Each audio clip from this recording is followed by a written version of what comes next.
प्रिय छात्रों, आज का जो हमारा पाठ है नई एनसीईआरटी की पुस्तक मल्हार कक्षा 8 के पहले पाठ जो कि एक कविता है स्वदेश, उससे लिया गया है। यह पाठ हमें राष्ट्र प्रेम, साहस और सामूहिक उन्नति का आह्वान करने की प्रेरणा दे रहा है।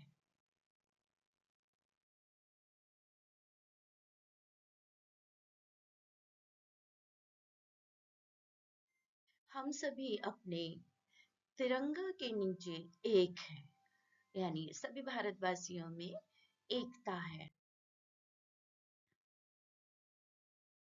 देश की जो आजादी है वह अनेक नेताओं की, देशभक्तों की, क्रांतिकारियों की कुर्बानियों के कारण मिली है।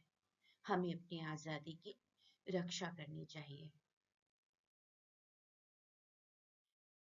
मेरी माटी, मेरा देश, भारत माता की रक्षा करना हमारा परम कर्तव्य है।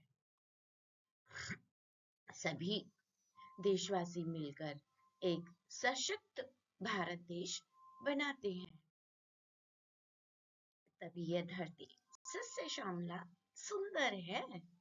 हर कोई यहाँ पर रहना चाहता है, यानी कि देव भी यहाँ अवतार लेकर आते हैं। आइए पढ़िए फिर। इस कविता को लिखा है गया प्रसाद शुक्ल सनेही जी ने। सनेही इनका साहित्य में उपनाम है। राष्ट्रीय चेतना के ये पर्याय रहे हैं। इनकी काव्य शैली ओजस्वी, प्रेरणादायक और भारतीय जीवन मूल्यों से ओतप्रोत है। इनका जो योगदान है, इनकी कविताएं सोए हुए हृदयों में अदम्य साहस, नई उमंग और स्वदेश प्रेम की अगाध भावना का संचार करती हैं। आइए जानिए कवि से परिचय। स्वदेश कविता के रचयिता गया प्रसाद शुक्ल सनेही हिंदी के उन कवियों में से हैं जिन्होंने ब्रज भाषा में कविता लिखना प्रारंभ कर खड़ी बोली के श्रेष्ठ कवियों में अपना स्थान बनाया। इनका जन्म 1883 में उत्तर प्रदेश के उन्नाव जिले में हुआ। उन्होंने स्वयं कहा, सरकारी नौकरी के कारण सनेही के अतिरिक्त मुझे दूसरा उपनाम त्रिशूल रखना पड़ा। राष्ट्र प्रेम की कविताओं के साथ साथ उन्होंने किसान, मजदूर, सामाजिक कुरीतियों आदि विषयों पर प्रभावकारी कविताएं लिखी हैं। त्रिशूल, तरंग, राष्ट्रीय मंच, कृषक क्रंदन इनकी उल्लेखनीय रचनाओं में से हैं। तो ये जो प्रस्तुत कविता है बच्चों, स्वदेश एक आवाहन गीत है। आवाहन का अर्थ होता है बुलाना, किसी को पुकारना, है ना, जो पाठकों में देश प्रेम और उत्साह भरने का कार्य करती है। इस यात्रा के 3 प्रमुख स्तंभ हैं। जिस पाठ का उद्देश्य स्पष्ट हो जाएगा, यानी देशभक्ति का जागरण, है ना, साहस का निर्माण और सामूहिक और आधुनिक उन्नति के लिए प्रेरणा। तो विद्यार्थियों को ये कविता क्यों पढ़नी चाहिए? विद्यार्थियों में राष्ट्र के प्रति प्रेम और समर्पण की भावना जागृत करने में सक्षम, देश के प्राकृतिक संसाधनों, मिट्टी और गौरवशाली परंपरा के प्रति सम्मान जगाती है। और यह कविता समझाएगी कि देश की उन्नति के लिए साहस, संकल्प और सामूहिक प्रवाह अत्यंत आवश्यक है। सामूहिक प्रयास करने होंगे हमें। तो स्वदेश एक जीवन आह्वान है। संवेदनहीन पत्थर और जागृत जीवी हृदय की पहचान बताइए। पत्थर कठोरता का प्रतीक है, जो कि कविता में आया है ना। पत्थर के समान हृदय कैसा होता है? उसमें साहस नहीं होता है, एकाकीपन होता है, उसका निरर्थक जीवन होता है।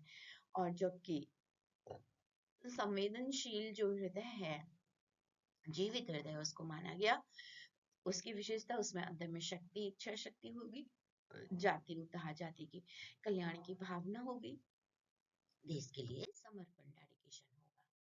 साहस और वैश्विक प्रगति का ये अनिवार्य चक्र है। साहस किसी भी कठिन कार्य को करने की सबसे पहली जरूरत है, शक्ति है, पावर है। और संसार संग दुनिया के नए विचारों और प्रगति के साथ कदम से कदम मिलाकर चलना होगा। दकियानूसीपन छोड़ना होगा, अंधविश्वासी नहीं बनना होगा। जिसने साहस छोड़ दिया वह पहुंच सकेगा पार नहीं। लक्ष्य की प्राप्ति और अंत में सफलता और राष्ट्र का निर्माण पार पहुंचने की हमें कल्पना। तो मातृभूमि क्या है? मातृभूमि, मातृभूमि आप किसे कहेंगे? मातृभूमि जिसमें आप पले बढ़े पैदा हुए, जहाँ की प्राकृतिक संसाधनों का आपने उपभोग किया, भौतिक संसाधन जैसे सोना चांदी आभूषण, प्राकृतिक संसाधन जैसे जल, अन्न, हवा, वायु, धूप, नदियां, उपजाऊ भूमि, खनिज पदार्थ, अन्न यानी कि दाना पानी आदि। ज्ञान संपदा जो कि इसकी विरासत है, इसकी जड़ों में है। वह सांस्कृतिक बौद्धिक संपदा है, धरोहर है, जिससे सारा विश्व ही प्रभावित है ना, जिस पर है दुनिया दीवानी। यानी कि हम धर्म विश्व गुरु हुए हैं। आप जानते हैं स्वामी विवेकानंद ने अमेरिका में जाकर जो हमें धर्म और दर्शन का संदेश दिया, पूरी दुनिया उसके आगे नतमस्तक होती है। आइए देखते हैं एक एक पैराग्राफ कविता का अनुच्छेद का अर्थ। वह हृदय नहीं है, पत्थर है, जिसमें स्वदेश का प्यार नहीं। जो जीवित जोश जगा न सका, उस जीवन में कुछ सार नहीं। जो चल न सका संसार संग, उसका होता संसार नहीं। जिसने साहस को छोड़ दिया, वह पहुंच सकेगा पार नहीं। कवि कहते हैं कि वह जो हृदय है, ऐसा हृदय जो कठोर है, जिसमें संवेदनशीलता नहीं है ना, इमोशनलिटी नहीं है, जिसमें अपने देश के लिए कोमल भावनाएं नहीं है, प्यार नहीं है, जो देश से प्रेम नहीं करता, जो लोगों में उत्साह का संचार नहीं करता, खुद भी निर्जीव बना रहता है, उसके जीवन का तो कुछ मोल नहीं है। उसके जीवन में कोई सार ही नहीं है, हलचल ही नहीं है ना। और जो संसार के संग नहीं चल पाता, आधुनिक तरक्की, आधुनिक टेक्नोलॉजी नहीं अपनाता, है ना, प्रगति के नए आयाम, प्रौद्योगिकी को नहीं खुले दिल से अपना पाता, है ना, संसार उसका कैसे होगा? जिसने साहस छोड़ दिया वह पहुंच सकेगा पार नहीं। क्या उसे आप कल्पना करेंगे जिसमें दमखम ना हो और वो सफलता कर प्राप्त कर ले? नहीं। कवि कहते हैं कि वह हृदय नहीं, पत्थर है, जिसमें अपने देश के लिए प्रेम नहीं है। जो व्यक्ति देश के लिए जोश और उत्साह नहीं रखता, उसके जीवन का कोई सार नहीं है, मतलब नहीं है। मनुष्य को संसार के साथ कदम से कदम मिलाकर चलना चाहिए। जिसने साहस छोड़ दिया, वह कभी लक्ष्य नहीं पा सकेगा। जिस व्यक्ति से राष्ट्र या जाति का कल्याण न हो, उसका स्वयं का अपना जीवन भी सफल नहीं माना जा सकता। जो की लाइन है वह हृदय नहीं, पत्थर है, जिसमें स्वदेश का प्यार नहीं, है ना। पत्थर समान जीवन किसका है? जिस मनुष्य के मन में अपने देश के प्रति तनिक भी प्रेम नहीं है, उसका हृदय केवल धड़कता हुआ मांस का टुकड़ा नहीं, बल्कि एक निर्जीव कठोर पत्थर है। भावों की रसधार नहीं। जीवन में जीवित जोश और मानवीय संवेदनाओं की रसधार का बहना अत्यंत आवश्यक है। बिना कोमल भावनाओं के मनुष्य का जीवन निरर्थक है। उससे समाज का कोई उद्धार नहीं हो सकता, समाज को उससे कोई आशा नहीं है। और दूसरी की लाइन आई है जो आशय स्पष्ट करो में पूछी जा सकती है। संसार संग चलना, प्रकृति और साहस का मार्ग, है ना। जो चल ना सका संसार संग, उसका होता संसार नहीं। देखो बच्चों, हम सब जानते हैं कि दुनिया कितनी तेजी से बदल रही है। आपने भी ये भाव फील किया होगा। अब हमें समय के साथ कदम से कदम मिलाकर चलना होगा। दुनिया बदल रही है। जो व्यक्ति या राष्ट्र आधुनिक ज्ञान, विज्ञान और प्रगति के साथ कदम मिलाकर नहीं चलता, वह पिछड़ जाता है और दुनिया उसे भुला देती है। उसका संसार समाप्त हो जाता है। साहस की अनिवार्यता।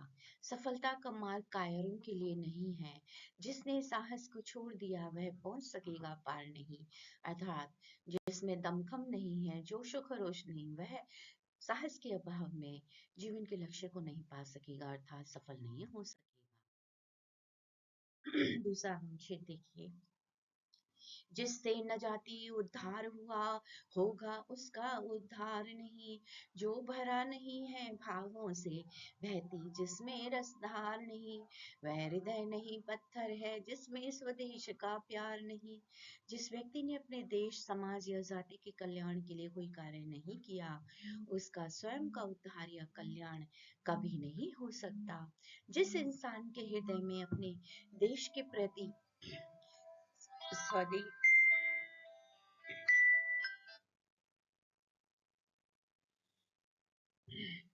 प्रेम की भावना नहीं, वह दिल नहीं, वह तो पत्थर है, यानी कि वह निष्ठुर है।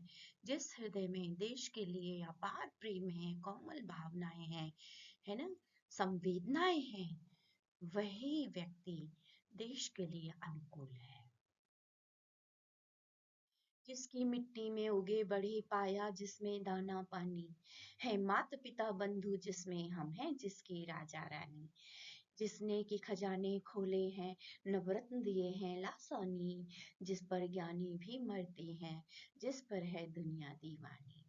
हाँ देखिए सर, कीवर्ड कितने प्यारे आए हैं, सुंदर से। दाना पानी, मिट्टी में उगे बढ़ी, है ना, राजा और रानी। राजा रानी कौन होते हैं? जिनको अथॉरिटी हो, अधिकार हो जिनके पास, है ना, और ज्ञानी। तो इसमें कवि कह रहे हैं कि जिसकी मिट्टी में उगे बढ़े, हम जिस मातृभूमि में पैदा हुए हैं, जहाँ का हमने अन्न जल ग्रहण किया है और हम बड़े हुए हैं, जिसमें हमारे माता पिता हैं, भाई जन बंधु हैं, भाई हैं, और हम जिसकी राजा रानी अर्थात मातृभूमि के संसाधन अधिक को उपभोग करने का अधिकार हमें मिला है, हम इसके स्वामी हैं, राजा रानी हैं, जिसने खजाने दिए हैं, नवरत्न दिए हैं, आसानी से प्राकृतिक संसाधन दिए हैं, है ना, जिस पर ज्ञानी भी मरते हैं, और जिसके तो दुनिया दीवानी है, जिस ज्ञान की हमने वेदों का ज्ञान दुनिया को दिया है, और दुनिया इसलिए हमारे आगे नतमस्तक है। फिर से देखिए भावार्थ कि जिस मिट्टी में हम जन्म लेकर बड़े हुए हैं, और जहाँ से हमने अन्न जल, जहाँ का दाना पानी हमने ग्रहण किया, प्राप्त किया, हम उस मातृभूमि के राजा रानी हैं, अर्थात हम इसके सम्मान के रक्षक भी हैं और स्वामी भी हैं। भारत भूमि ज्ञान के खजानों और अमूल्य रत्नों की खान है, जिस पर पूरी दुनिया आकर्षित रहती है। यदि कोई अपनी धरती के प्रति संवेदनशील नहीं है, तो वह भूमि पर केवल भार के समान है।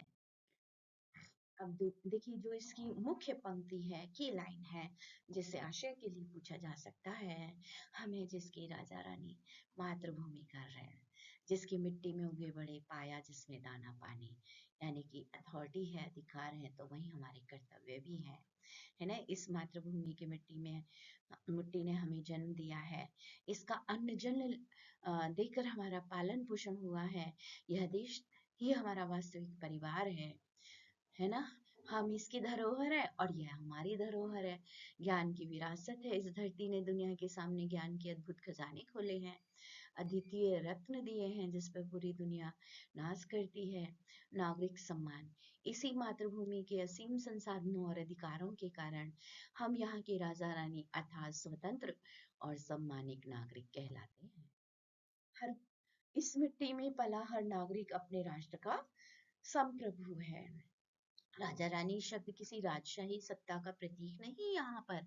यह दर्शाता है कि चूंकि यह भूमि हमें दाना पानी देती है और हमारे पूर्वजों की रक्षक है, इसलिए देश के समस्त नागरिक इसके समान रूप से स्वामी, रक्षक और अधिकारी हैं। आगे देखिए, उस पर है नहीं पसीजा जो क्या है वह भूखा भार नहीं, निश्चित है निश्चय से निश्चित है जान एक दिन जाने को है, काल दीप जलता हरदम जल जाना है परवानों को, सब कुछ है अपने हाथों में, क्या तोप नहीं तलवार नहीं, वह हृदय नहीं पत्थर है जिसमें स्वदेश का प्यार नहीं। कवि कहते हैं कि जिस व्यक्ति का हृदय अपने देश के प्रति प्रेम से नहीं पिघलता, यानी कि जिसमें कॉमन संवेदनाएं न हो, वह मनुष्य इस धरती पर तो भार के समान ही है ना, बोझ के समान है। ऐसा व्यक्ति वास्तव में हृदयहीन है, बल्कि पत्थर के समान कठोर है। अर्थात देशभक्ति मनुष्य के जीवन का सबसे महत्वपूर्ण गुण है। इसके बिना मनुष्य का जीवन अधूरा है, अपूर्ण है। यह निश्चित सत्य है कि एक दिन सबको मृत्यु आनी है। समय रूपी दीपक काल दीप हमेशा जलता रहता है, और जैसे पतंगे दीपक की लौ में जलकर नष्ट हो जाते हैं, वैसे ही मनुष्य को भी एक दिन मरना है। अर्थात यह जीवन नश्वर है। और जब हमें पता है कि हम नश्वर हैं, तो कुछ ऐसे काम करें कि मरने के बाद भी याद किए जाएं, लोग हमें याद करें सच्चे मन से। इसका भाव यह है कि मृत्यु निश्चित है, तो हमें अपने जीवन को देश के लिए समर्पित कर देना चाहिए, ताकि हमारा जीवन सार्थक बन सके। जो की लाइन आई है पैराग्राफ में और की शब्द हैं, मातृभूमि पे सर्वसर्पण, कालदीप और परवाने की वर्ड है। उस पर है नहीं पसीजा जो क्या, है वह भूखा भार नहीं, जल जाना है परवानों को। अर्थात धरती का बोझ, जिस व्यक्ति का मन देश की दुर्दशा या संकट को देखकर नहीं पसीजता, दुखी नहीं होता, वह इस धरती पर केवल बोझ स्वरूप है। बलिदान का संकल्प, मृत्यु एक दिन निश्चित है, इसलिए जैसे परवाने बिना डरे दीपक की लौ पर अपने प्राण न्यौछावर कर देते हैं, वैसे ही देश भक्तों को काल रूपी दीपक पर हंसते हंसते बलिदान होने के लिए तैयार रहना चाहिए।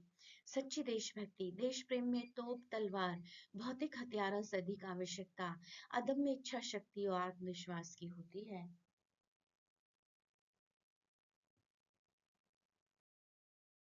नश्वर जीवन को काल दीप पर सार्थक करना, परम सत्य है, निश्चय से निश्चित मृत्यु अटल है ना, है जाना एक दिन जाने को। अंतिम विकल्प क्या है फिर? धरती पर केवल एक भार स्वरूप बनकर निष्क्रिय जीवन जीना, और एक परवाने की भांति बृहद उद्देश्य राष्ट्र प्रेम के लिए स्वयं को सहर्ष समर्पित कर देना। तो जब जाना ही है, तो ऐसे जाए ना कि लोग जाने के बाद याद करें, है ना। ये सुंदर लाइन है। हमारी सबसे बड़ी तोप और तलवार हमारी दृढ़ इच्छा शक्ति है ना। अस्त्र शस्त्र दो तरह के होते हैं, एक मानसिक और एक भौतिक, जो सामने दिखते हैं ना, तोप तलवार। तो तोप तलवार यानी कि पावर, तो पावर मानसिक भी होती है, अपने विचारों में पावर भी लाओ। हर समय तोप तलवार काम नहीं करती, आपके विचार भी तोप तलवार बन जाते हैं, अगर उद्देश्य आपका सटीक है। सब कुछ है अपने हाथों में। जिस प्रकार युद्ध में तोप और तलवार की आवश्यकता होती है, उसी प्रकार मनुष्य और राष्ट्र की प्रगति के लिए सबसे बड़े हथियार आत्मनिर्भरता और अदम्य इच्छा शक्ति है। बाहरी अस्त्रों से अधिक आवश्यकता आंतरिक संकल्प की है। आधुनिक परिप्रेक्ष्य में देश प्रेम का विस्तृत आयाम है बच्चों। सुरक्षा, बाहरी आक्रमण से राष्ट्र की रक्षा, सच्चा देश प्रेम बताया गया है। और इसके फैक्ट कौन कौन से हैं? प्रेरणा, है ना, जाति उद्धार और संरक्षण। प्रेरणा कैसे? कि स्वयं सार्थक जीवन जिए, दूसरों को राष्ट्र निर्माण के लिए उत्साहित करें। संरक्षण कैसे कर सकते हैं? देश के प्राकृतिक संसाधनों, जल जंगल मिट्टी और सांस्कृतिक धरोहर को सहेज सकते हैं, है ना। सुरक्षा, देश के बाहरी आक्रमणों से राष्ट्र की रक्षा कर सकते हैं, है ना। और जातीय उद्धार, अपने लोगों का कल्याण करें, समाज के हर वर्ग का विकास और उत्थान के लिए हम कार्य करें, है ना। देश प्रेम एक निषिद्ध निवास नहीं, निष्क्रिय निर्माण है। निषिद्ध निवास क्या हुआ भाई? आपको ये कठिन लग रहा होगा, लेकिन ये कविता में शब्द आया है। निषिद्ध निवास यानी कि ऐसा निवास की जो निषिद्ध हो, यानी कि निष्क्रिय आप जीवन जी रहे हैं। और दूसरा है सक्रिय निर्माण, यानी कि आप देश के निर्माण में एक्टिव हैं, सक्रिय हैं। तो इसके तीन फैक्टर हुए: जीवंतता, आंतरिक बल और समग्र राष्ट्र निर्माण।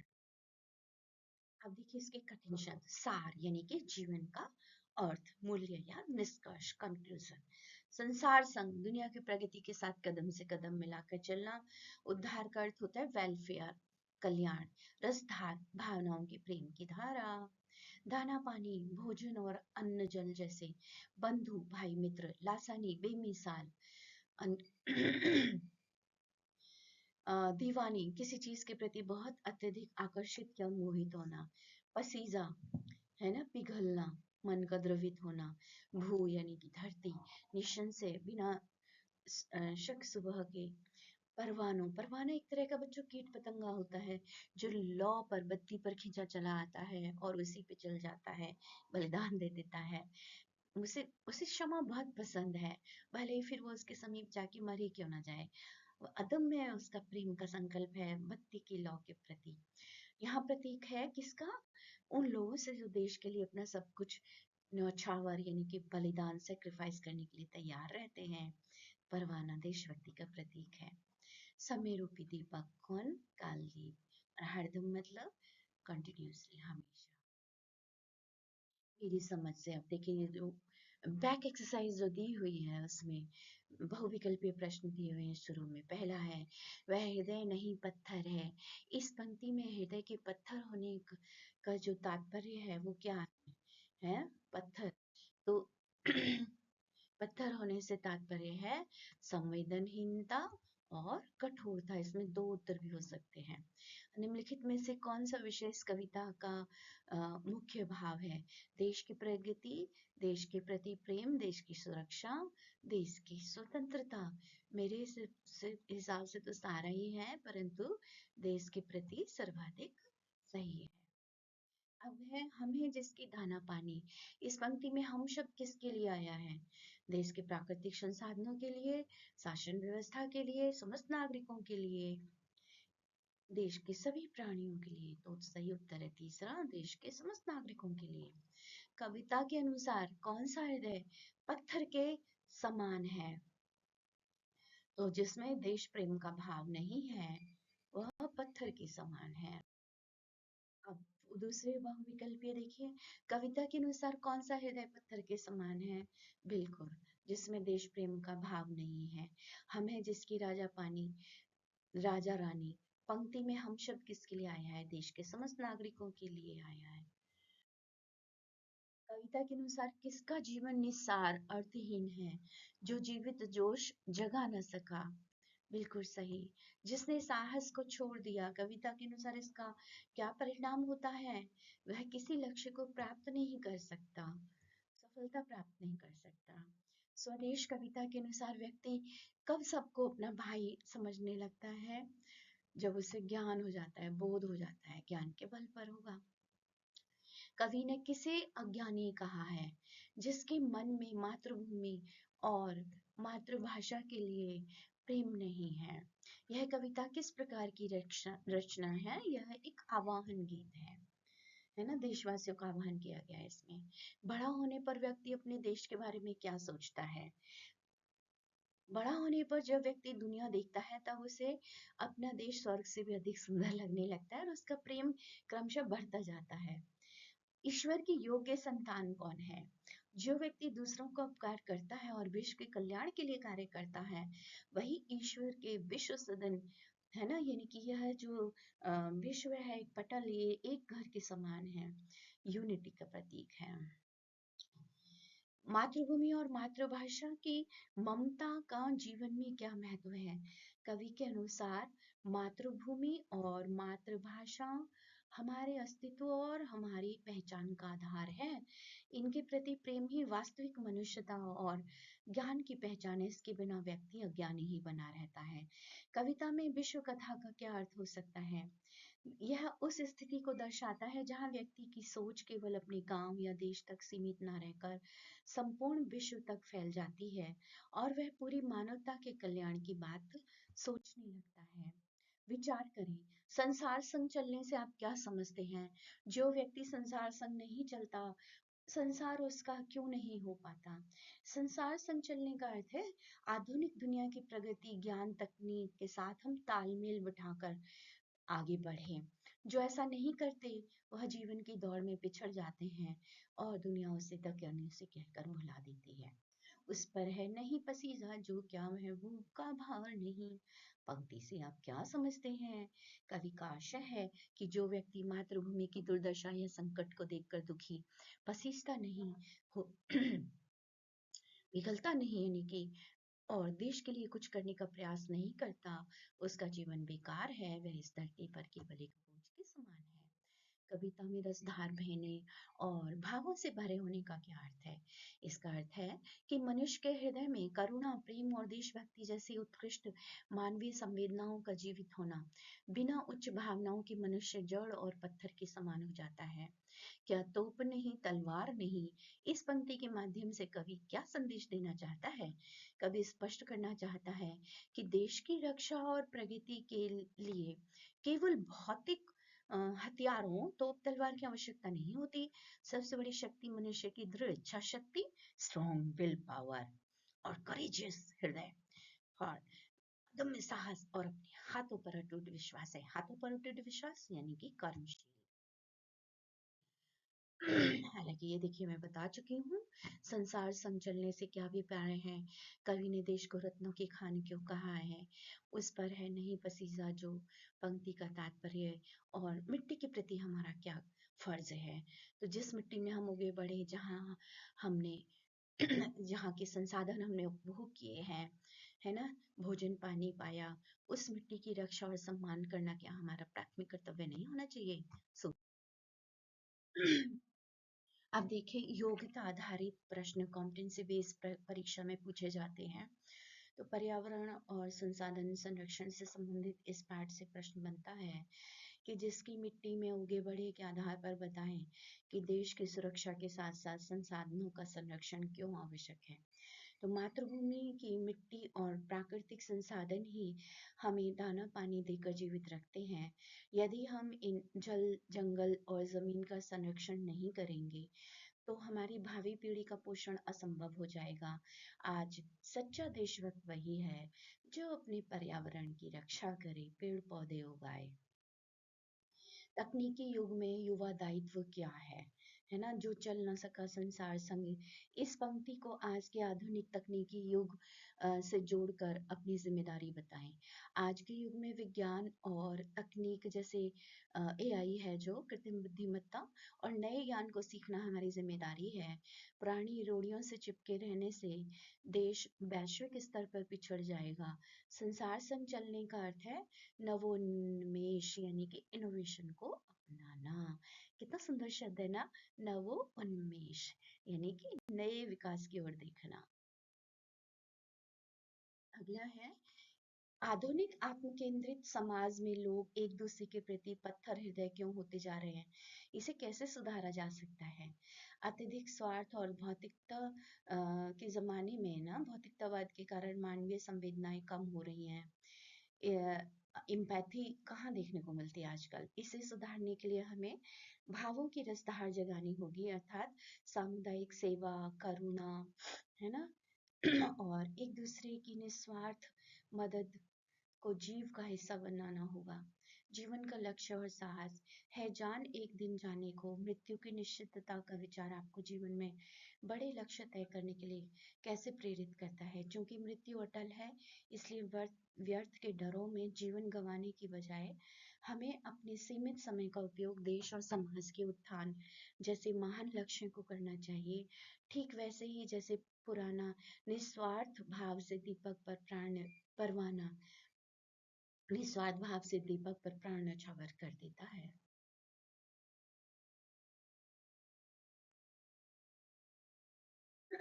अब देखिए बच्चों, ये है आपकी पुस्तक के कुछ प्रश्न। हम हैं जिसके राजा रानी, पंक्ति में राजा रानी किसे बताया गया है, ये मैंने अभी आपको समझाया है ना।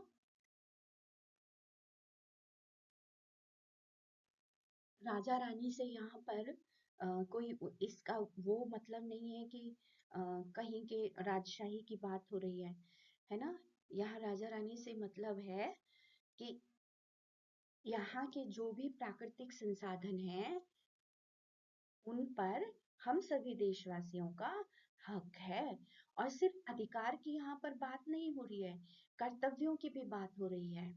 ठीक है, राजा रानी देश के उन नागरिकों को कहा गया है जिनके इस देश की मातृभूमि पे हक हैं, अधिकार हैं और उनके कर्तव्य हैं। और क्यों कहा गया राजा रानी? क्योंकि वे अपनी मातृभूमि के गौरव और सम्मान के प्रतीक हैं। यह दर्शाता है कि हर नागरिक का अपनी धरती पर अधिकार है और वे ही इसके रक्षक और भाग्य निर्माता हैं। दूसरा प्रश्न है, संसार संग चलने से आप क्या समझते हैं? जो व्यक्ति संसार संग नहीं चलता, संसार उसका क्यों नहीं हो पाता है? तो संसार संग चलने का अर्थ है बच्चों, समय के साथ चलना और दुनिया में हो रहे बदलावों और प्रगति के साथ तालमेल बिठाना। जो व्यक्ति समय की मांग और सामाजिक गतिशीलता के साथ नहीं चलता, वह पिछड़ जाता है। उसे नया अपनाना होगा, इनोवेशन, नवोन्मेष लाना होगा। संसार उसका इसलिए नहीं हो पाता क्योंकि वह मुख्य धारा से कट जाता है और समाज उसे स्वीकार नहीं कर पाता। क्योंकि मनुष्य का स्वभाव जीवन में सहजता, सरलता ढूंढना, सुविधाएं ढूंढना है। जीवन कैसे सरल बने, दुनिया के लोगों को मुसीबतों से कैसे बचें और नवोन्मेष लाए बिना तो वो संभव नहीं है। उस पर है नहीं पसीजा जो क्या है वह भूखा भार नहीं। पंक्ति से आप क्या समझते हैं? इस पंक्ति का अर्थ है कि जिस व्यक्ति का हृदय दूसरों के दुख को देखकर नहीं पिघलता या जिसमें संवेदना और सहानुभूति की कमी है, वह व्यक्ति इस धरती पर केवल एक बोझ के समान है। मानवता के बिना मनुष्य का जीवन व्यर्थ माना गया है। कविता में देश प्रेम के लिए बहुत सी बातें आई हैं। आप देश प्रेम से क्या समझते हैं? देश प्रेम का अर्थ केवल बाहरी सीमाओं की रक्षा करना नहीं होता है, बल्कि अपने देश की संस्कृति, भाषा, पर्यावरण और सभी नागरिकों के प्रति सम्मान रखना है। देश का विकास करना है, देश की उन्नति के लिए अपना सर्वश्रेष्ठ योगदान देना और जरूरत पड़ने पर प्राण त्याग देने की भावना रखना भी सच्चा देश प्रेम है। यह रचना एक आवाहन गीत है जो हमें देश प्रेम के लिए प्रेरित और उत्साहित करती है। इस रचना की अन्य विशेषताएं ढूंढिए और लिखिए। इस आवाहन गीत की प्रमुख विशेषताएं इस प्रकार हैं: वीर रस की प्रधानता, है ना, प्रेरणादायक शब्दावली, एकता का संदेश, समानता का भाव, यह ऊंच नीच भेदभाव को भुलाकर सामूहिक प्रगति की बात यह देश गीत करता है।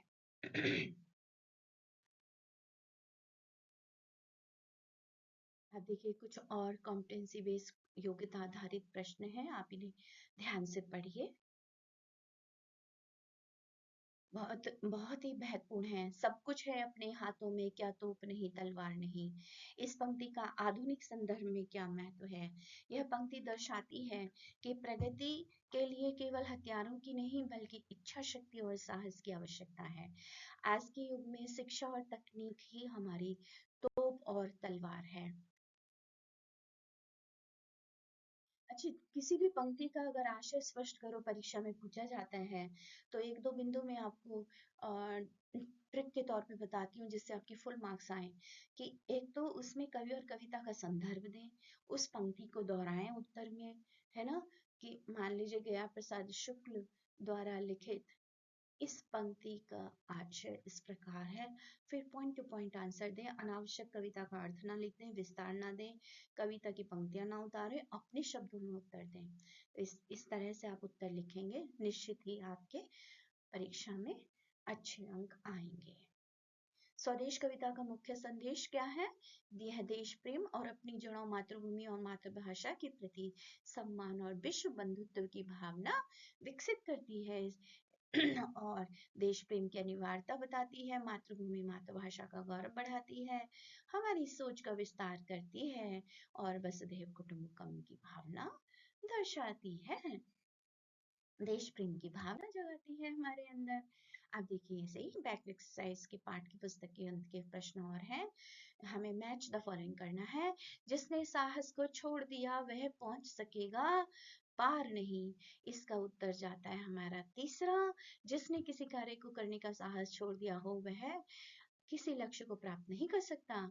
जो जीवित जोश जगा न सका उस जीवन में कुछ सार नहीं, है ना। जो स्वयं के साथ, चौथा उत्तर है इसका, जो स्वयं के साथ ही दूसरों को भी प्रेरित और उत्साहित नहीं कर सकते उनका जीवन निष्फल और अर्थहीन है।